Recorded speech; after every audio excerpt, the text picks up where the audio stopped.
High বন্ধুরা, welcome to my channel mom blog এনকেতে তোমাদের অনেক অনেক স্বাগত। আশা করি সবাই ভালো আছো, আমিও ভালো আছি। আমি আবার এসে গেছি নতুন একটা রেসিপি নিয়ে।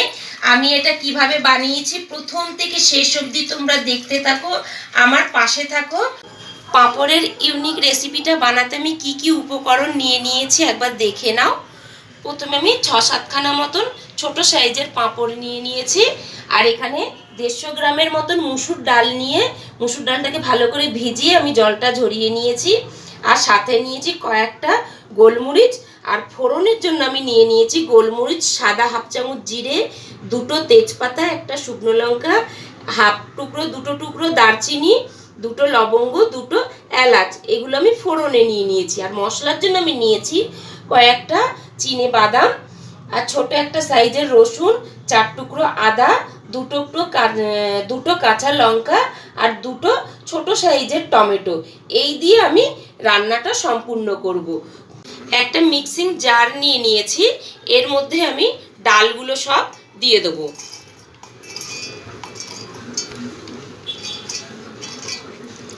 অল্প অল্প করে আমি দুবারে পিষবো। এবার এর মধ্যে আমি দিয়ে দেবো 2টো টুকরো আদা, চিনে বাদামগুলো সব দিয়ে দেবো আমি।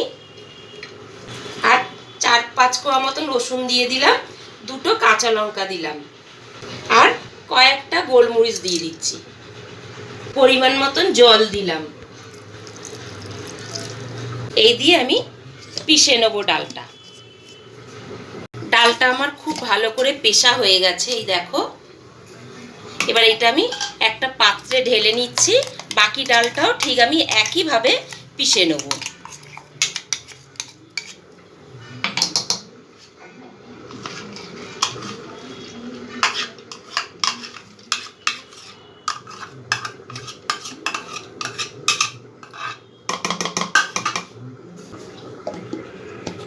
নাও, বাকি ডালটাও আমার ভালো করে পেষা হয়ে গেছে।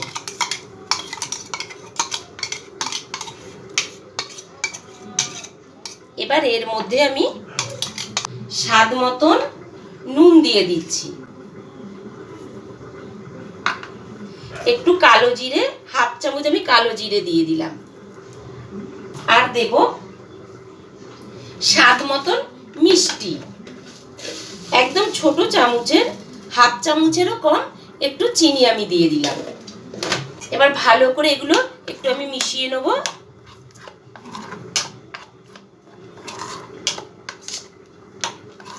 এবার এটাকে আমি সাইডে সরিয়ে রেখে দেবো। দিয়ে আবার আমি মিক্সিং জারটা নিয়ে নিলাম। এর মধ্যে টমেটো কাটা আমি নিয়ে নিচ্ছি, 2 টুকরো আদা নিলাম, কয়েকটা চিনে বাদাম নিলাম, 6-7 কোয়া মতন রসুন নিয়ে নিলাম। আর এর মধ্যে আমি একবারে দিয়ে দেবো 1 চামচ জিরে গুঁড়ো, হাফ চামচ লাল লঙ্কার গুঁড়ো, 1 চামচ ধনে গুঁড়ো, আর দেব হাফ চামচ কালো জিরে, আর দেব ছোট সাইজের 2টো পেঁয়াজ। এই দিয়ে আমি মশলাটা সম্পূর্ণ করব। আমার পেষা হয়ে গেছে খুব ভালো করে। এটা আবার একটা পাত্রে আমি ঢেলে নেব।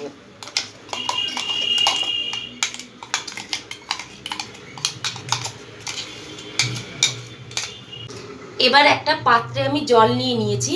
পাঁপড়গুলো খুব ভালো করে 2 পিঠ একটু এইভাবে আমি ভিজিয়ে নেব। সব পাঁপড়গুলো ভিজিয়ে একটা একটা করে আমি তুলে নেব। তুলে নিয়ে একটা পাত্রে আমি রেখে দেব। একটা পাত্রের মধ্যে সুন্দর করে এইভাবে আমি ছিটিয়ে রেখে দিলাম। এবার একটা করে পাঁপড় নেব, নিয়ে এর মধ্যে আমি ভালো করে এইভাবে মাখিয়ে নেব। ডাল বাটাটা দিয়ে ঠিক এইভাবে আমি উল্টিয়ে নেব হালকা হাতে একদম। নিয়ে একটা সাইডে আমি রেখে দেবো। প্রত্যেকটা পাঁপড়ই আমি ঠিক একইভাবে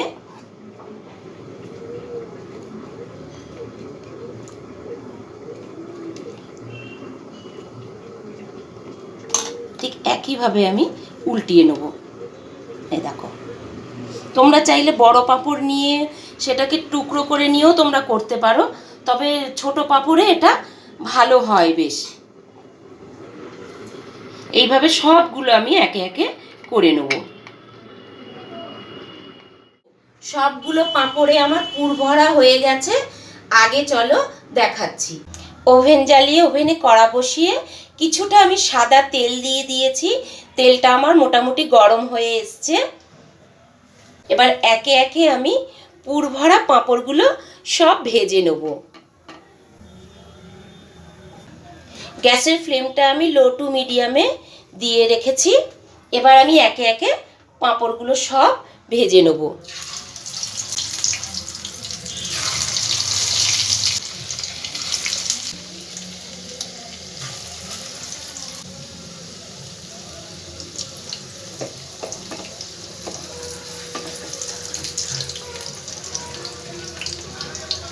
খুব হালকা হাতে নাড়াচাড়া করতে হবে। আস্তে আস্তে করে আমি উল্টিয়ে দেবো।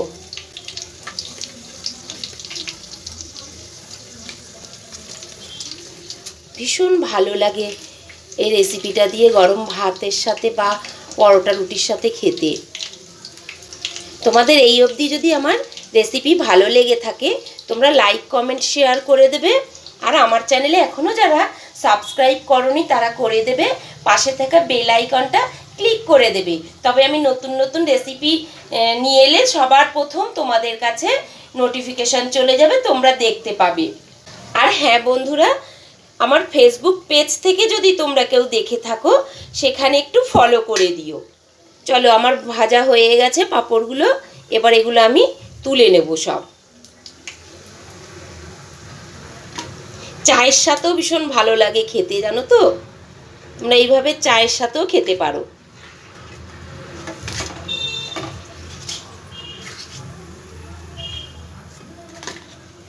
আমি আর তেল দেবো না।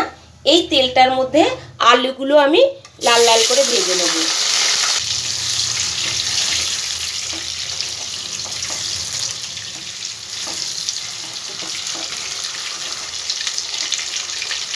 খুব অল্প পরিমাণে আমি নুন দিয়ে দিলাম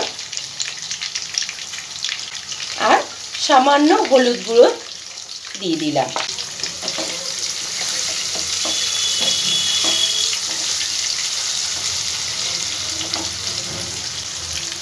লাল করে আলুগুলো সব ভেজে নেব। আলুগুলো আমার ভাজা হয়ে গেছে, আলুগুলো সব আমি তুলে নেব।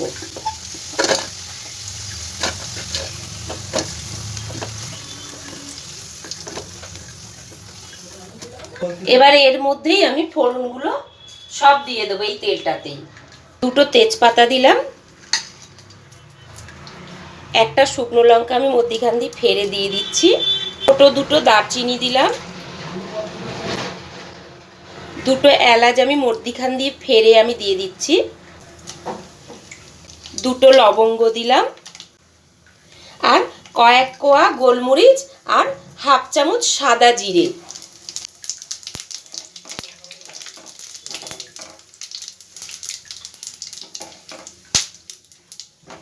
এবার এর মধ্যে আমি বেটে রাখা মশলাটা সম্পূর্ণ দিয়ে দেবো।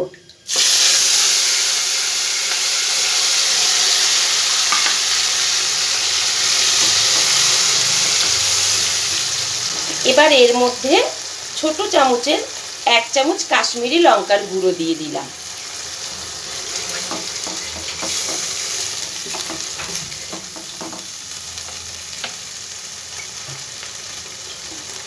আর দেব হাফ চামচ, ছোট চামচের হাফ চামচ চিনি, স্বাদটাকে ব্যালেন্স করার জন্য। এবার ভালো করে মশলাটা ভেজে নেব যতক্ষণ না মশলা থেকে তেলটা ছেড়ে দিচ্ছে। মশলাটা আমার খুব ভালো করে ভাজা হয়ে গেছে, মশলাটা দিয়ে তেলটাও ছেড়ে দিয়েছে। এই পর্যায়ে আমি ভেজে রাখা আলু ও বড়াগুলো সব দিয়ে দিলাম, দিয়ে ভালো করে একটু কষিয়ে নেব।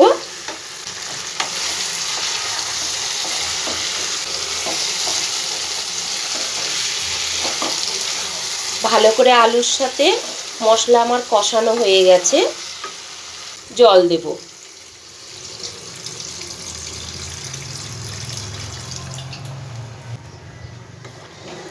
খুব ভালো করে মশলার সাথে মিশিয়ে দেব জলটাকে।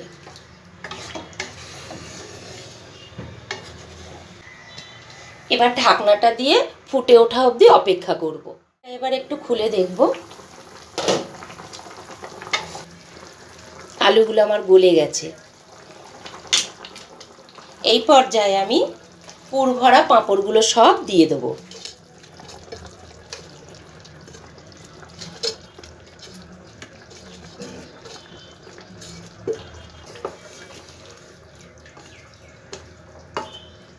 হালকা হাতে একটু নাড়াচাড়া করে দিলাম। থেকে 3 মিনিট আমি আরও একটু ফুটিয়ে নেব। 2 থেকে 3 মিনিট বাদে আমি ফিরে এসেছি। এই পর্যায়ে আমি ওপর দিয়ে কিছুটা কসুরি মেথি ছিটিয়ে দেবো। তোমরা কসুরি মেথি না থাকলে তোমরা ধনে পাতাও দিতে পারো। 1/2 চামচ গরম মশলার গুঁড়ো দিয়ে দিলাম ওপর দিয়ে ছিটিয়ে। আর দেব 1 চামচ লেবুর রস ওপর দিয়ে আমি দিয়ে দিচ্ছি, পাতি লেবুর রস দিয়ে ভালো করে হালকা হাতে একটু নাড়াচাড়া করে আমি নামিয়ে নেব। আজকের মতন এইটুকুনি থাক বন্ধুরা। আমি আবার অন্য কোনো ভিডিও নিয়ে ফিরে আসব। টাটা।